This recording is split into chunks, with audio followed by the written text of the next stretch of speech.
ইন্টারনেটে বর্তমানে নিত্যদিনের ঘটনা হয়ে দাঁড়িয়েছে ভুয়া তথ্য আর কুরুচিপূর্ণ কন্টেন্ট ছড়ানো। তবে এক্ষেত্রে সবচেয়ে বেশি টার্গেটে রয়েছেন দেশের নারী রাজনীতিকরা। নারী নেতৃত্ব যখন সামনে আসে তখনই যেন গুজবের ঝড় ওঠে সোশ্যাল মিডিয়ায়। কারো নামে ভুয়া অ্যাকাউন্ট, কারো বিরুদ্ধে বিকৃত ভিডিও কিংবা গুজব ছড়ানো হচ্ছে। তবে এটা এখন আর বিচ্ছিন্ন কোনো ঘটনা নয়, বরং বর্তমানে এটাকে একটা সংগঠিত প্রতারণাও বলা যায়। এ বিষয়ে প্রেস ইনস্টিটিউট বাংলাদেশ পিআইবির fact checking team Bangla fact বিশ্লেষণ করেছে 7 নারী রাজনীতিককে নিয়ে ছড়ানো 27টি আপত্তিকর কন্টেন্ট, যেগুলো সবই ভুয়া ও ভিত্তিহীন বলে শনাক্ত করা হয়েছে। এ তালিকায় প্রথমে রয়েছেন জাতীয় নাগরিক পার্টি এনসিপির যুগ্ম আহ্বায়ক নুসরাত তাবাসসুম। তাকে নিয়ে ছড়ানো আপত্তিকর কন্টেন্টের সংখ্যা 7টি, যা মোট ভুয়া তথ্যের 25.93%। তালিকার দ্বিতীয় অবস্থানে আছে বিএনপির সহ আন্তর্জাতিক বিষয়ক সম্পাদক রুমিন ফারহানা। তাকে নিয়ে ছড়ানো আপত্তিকর কন্টেন্টের সংখ্যা 6টি, যা মোট ভুয়া তথ্যের 22.22%। এর পরের অবস্থানে রয়েছেন বর্তমান সরকারের অন্যতম প্রভাবশালী উপদেষ্টা সৈয়দা রিজওয়ানা হাসান।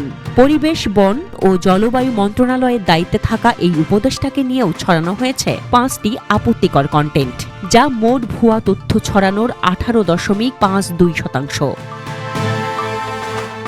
ভিডিও কন্টেন্টে গুজব ছড়ানো হচ্ছে এমন নারী রাজনীতিকদের এ তালিকার চতুর্থ স্থানে রয়েছেন এনসিপির আরেক পরিচিত মুখ ডাক্তার তাসনিম জারা। তাকে নিয়েও আপত্তিকর কন্টেন্ট বানানো হয়েছে 5টি।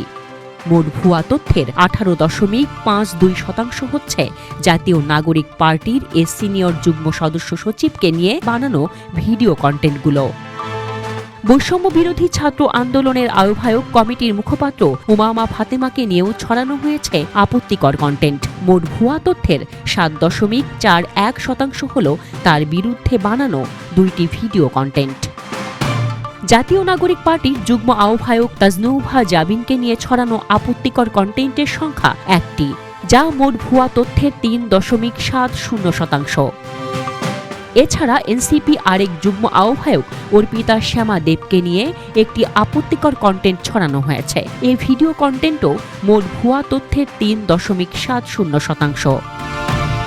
2015 সালের পর থেকে দেশে রাজনীতিতে নারীর সক্রিয়তা বাড়তে থাকলেও ভার্চুয়াল দুনিয়ায় তারাই এখন সবচেয়ে বেশি অপপ্রচারের শিকার হচ্ছেন, বিশেষ করে সরকার বিরোধী নারী নেত্রীরা। বাংলা ফ্যাক্ট বলছে 27টি কন্টেন্টের মধ্যে 24টি অর্থাৎ 89%ই ছড়ানো হয়েছে গত বছরের 5 আগস্ট অভ্যুত্থানের পর। সাইবার অপরাধ বিশেষজ্ঞরা বলছেন এই ভুয়া কন্টেন্টগুলো বানাতে deepfake, AI edit, clone voice সহ প্রযুক্তি ব্যবহার করা হয়েছে। তবে এখনই এসব অপরাধীদের চিহ্নিত করে ব্যবস্থা গ্রহণ না করা গেলে ভবিষ্যতে রাজনৈতিক আক্রমণের স্ট্যান্ডার্ডই হয়ে যাবে এ ধরনের আপত্তিকর কন্টেন্ট। আপত্তিকর কন্টেন্টগুলো কেবল ব্যক্তি নয়, গণতন্ত্রকেও আঘাত করে। রাজনীতি, সাংবাদিকতা বা সমাজ কোনো ক্ষেত্রেই নারী নেতৃত্ব নিরাপদ থাকবে না যদি এই ডিজিটাল সহিংসতা দ্রুতই ঠেকানো না যায়। Desk report, Dhaka express.